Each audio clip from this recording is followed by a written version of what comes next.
क्या आपने कभी ऐसे व्यक्ति के बारे में सुना है जिसने सूर्य की असहनीय तपिश से क्रोधित होकर साक्षात सूर्य देव पर ही बाण चला दिए हों? और क्या आप जानते हैं कि दुनिया के सबसे पुराने लोकतंत्र की नींव एक ऐसे ऋषि ने रखी थी? आज हम बात कर रहे हैं सप्त ऋषियों में से एक महर्षि जमदग्नि की, जिनके नाम का अर्थ ही है प्रज्वलित अग्नि। वे एक ऐसे योद्धा ऋषि थे जिनके जीवन की परतें साहस, चमत्कार और न्याय की ऐसी कहानियों से भरी हैं जो आपने शायद ही पहले कभी सुनी हो। जमदग्नि का जन्म ही एक दिव्य भूल का परिणाम था।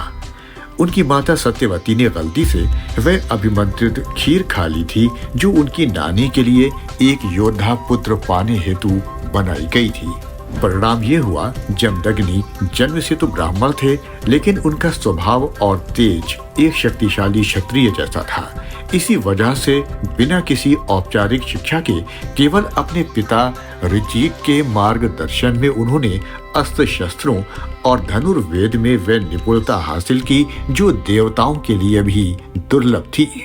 महर्षि जमदग्नि युद्ध कला के इतने बड़े ज्ञाता थे कि आज के लुप्त ग्रंथ औशनस धनुर्वेद में उनके और असुरों के गुरु शुक्राचार्य के बीच युद्ध के गूढ़ सिद्धांतों पर संवाद मिलता है।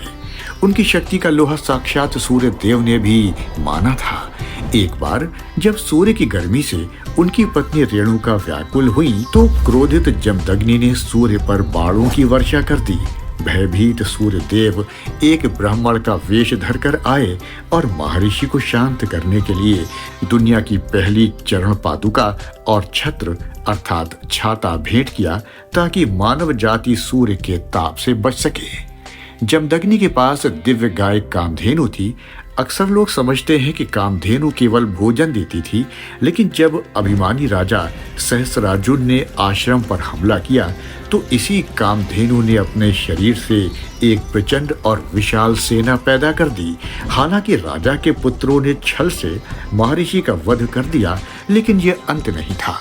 गुरु शुक्राचार्य ने अपनी मृत संजीवनी विद्या का प्रयोग कर महर्षि जमदग्नि को पुनः जीवित कर दिया था, जो उनकी अजेय शक्ति का प्रमाण था।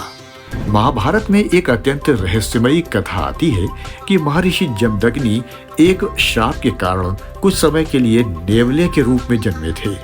दरअसल जब धर्मदेव ने उनके धैर्य की परीक्षा ली तो महर्षि शांत रहे, जिससे उनके पूर्वज पितृ नाराज हो गए कि उन्होंने धर्म को दंडित क्यों नहीं किया। इसी कारण उन्हें नेवला बनना पड़ा।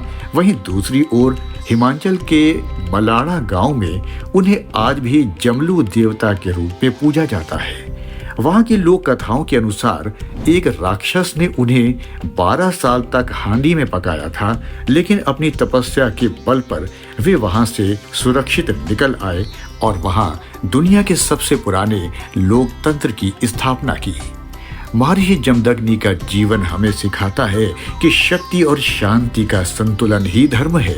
वे आज भी आकाश में सप्त ऋषि के रूप में चमक रहे हैं, जो हमें अंधकार से प्रकाश की ओर बढ़ने की प्रेरणा देते हैं। एक ब्राह्मण, एक योद्धा और एक अमर मार्गदर्शक।